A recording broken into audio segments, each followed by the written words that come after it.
Hey, Greg. How would you assess the group's performance from the first half to second half tonight? Yeah, look, I thought most of the night a little disconnected in terms of our positions and specifically kind of in our midfield and where we needed to be and when we needed to be there. I felt like we weren't very dynamic in the front half of the field. So when we were getting forward and getting into forward positions, we weren't really turning kind of advancing possessions into attacks because I felt like it was a little bit stagnant and or not as dynamic as what we've seen obviously in the past. So just in terms of breaking out other team and things like that, I just felt like we weren't very dynamic on that side of things. And the build, again, I think between our midfield and between the guys in the build, I felt like we just weren't positionally where we needed to be when we need to be there and showing up and working off of each other. We just looked a little disjointed, and that means, you know, maybe we weren't prepared for where we needed to be with the new additions that were sliding into the group. We looked, like I said, it didn't look like a team that just won the championship. It looked like a team that's fitting some things together still, and that's what it felt like tonight. And yeah, I mean, ultimately, the game turns on a mistake. You know, it was what it was in between the boxes and all that. It was a bit of a, as I said, the guys, it was going to be a cat and mouse game because they like to draw you out. They're very good in possession. They're close together. We saw that in Coachella.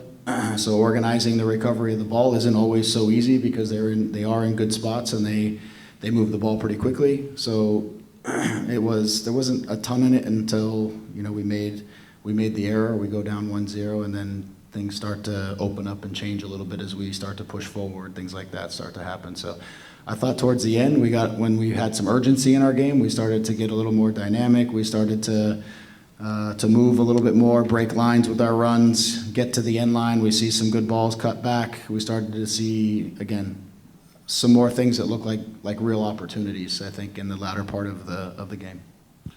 That happened when you brought on Elijah and I think Miguel and Ruben. Any second thought of maybe starting? Those guys probably could have started. Or what was your thought process there in the starting lineup? Maybe it's. I mean, whenever you lose a game, you can always have second thoughts. That's easy. But yeah, if it was Elijah's running and his power, it would have been his first MLS game too. It's, you know, you're kind of gauging that.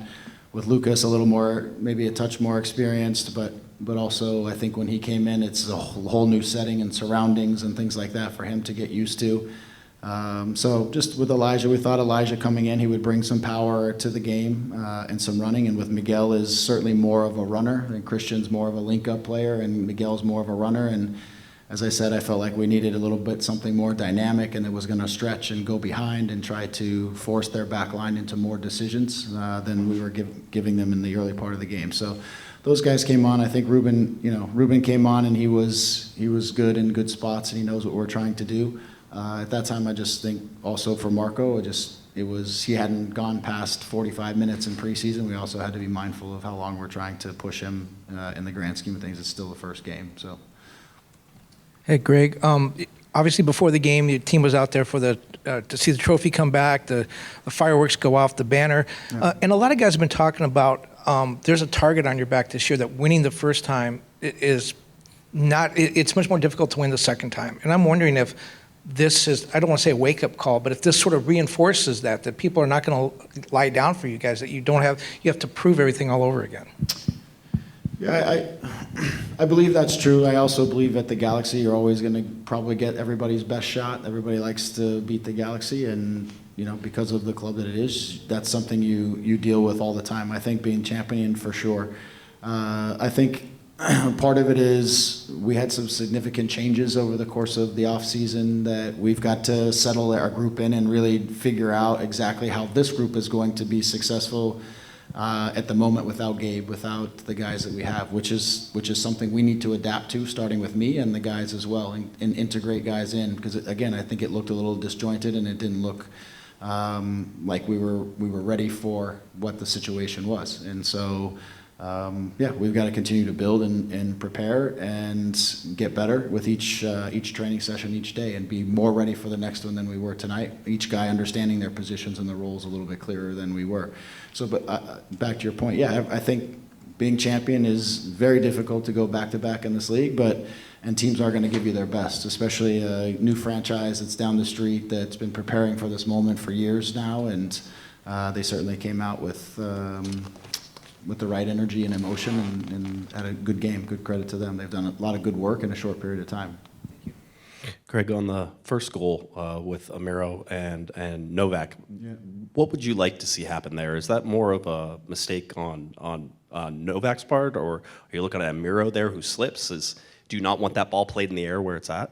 Well, it's a tough ball to handle. So I think I have to look back and just to kind of see. I didn't feel like Novak was under as much pressure as it looked like he did when he hit the ball.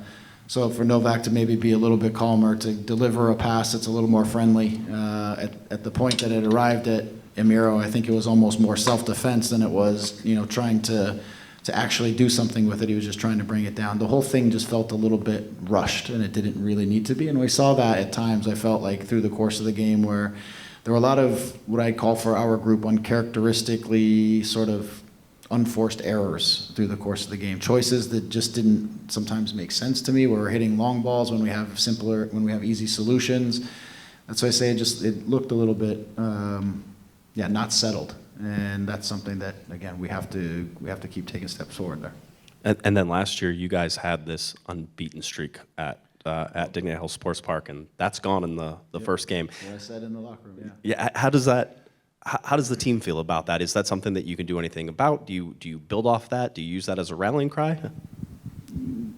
I mean, it's just a fact at this point. And I said to him, this can't happen. Like, this is where we get points. This is where we win. We established that as something that was very important to us and something we did last year.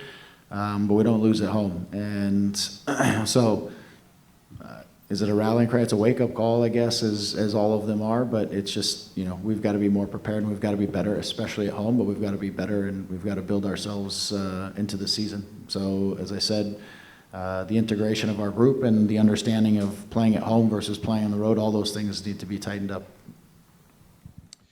Greg, thanks for talking to us. After a pretty good preseason from Diego, he didn't really see a lot of the ball, especially in the second half. Was that by design, trying to get Gabby Peck into the game a little bit? Thank you. I think a lot of it it's positional things that I didn't like about how we were set up. I felt like there was a lot of times where Diego's a little bit on an island on the outside, and he didn't have support around him and somebody that he could play off of and work with. I felt like the spot and the position that was supposed to be there to helping was constantly leaving and moving into other areas of the field, trying to find ways to get involved in the game. And so in the first half, we were trying to adjust maybe who might be in that gap to help him. So I just felt like he was isolated a lot. And that was, that's something that, again, has to improve in all of this stuff where I didn't see the isolation during the course of preseason, and then we get to the game and then things start, people are moving and trying to get involved in ways that break sort of the structure and change sort of the picture of what's supposed to be happening. So that's something that has to be worked, because Diego out there on his own is not gonna accomplish the things that we need Diego to accomplish. He's a guy who plays in collaboration with 2 or 3 other players, and he's a guy who connects and combines and runs off of and does very smart tactical things. He's not a guy who's going to go one-on-one and dominate his side on his own. So again, I go into structurally some things that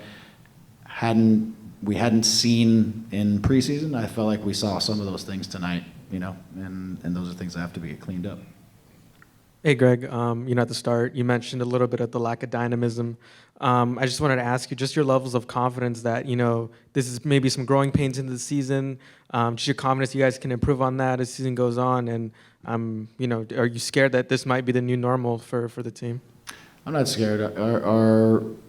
I think it's adding some new players. It's the profiles of the players sometimes that are out there and making sure we find the right balance of guys who can give us some stretch and guys who are looking for between the lines. I felt like that balance was off. I thought early on, and then we, uncharacteristically were making mistakes. We weren't great in possession, and then we weren't dynamic ahead of the possession that would turn normal possessions into attacks and dangerous opportunities. So I don't think it's a normal. I think it's this group. It's going to be the growing pains of this group, and not having a guy like Joe changes how dynamic you are at the top and others. So it's something we're going to have to be very mindful of to make sure that it doesn't become a habit. It's something that we adjust, and it was one of my potential concerns of the day, if I'm being honest, coming into the game, was going to be how dynamic and how vertical we would actually be at the top. Hey, Greg. Sorry if you already answered this, but is there a timetable on Ricky's return and Joseph? Ricky, I wouldn't even bother trying to figure out. He's still far enough away that it's not even worth guessing. I mean, it's months, so it doesn't even, I don't know, matter at this point. With Joseph, I don't know exactly. I would say probably still a few weeks. We'll try to make sure, and that he hasn't had a preseason under his belt either. So this is going to be a kind of a process for him. We want this to be his only injury of the season, so we need to make sure we take our time and do this. So we got to do it right. So, Greg, real quick follow-up on Nascimento. When do you expect him available, visa, all that fun stuff? I'm optimistic, and I think he would be available by next weekend. It's just a visa issue, and I think it should get done hopefully this week. We were kind of hoping it would be done before the game, so I suspect it will probably get done next week. All right, thank you for your time, Greg. All right, thanks everyone.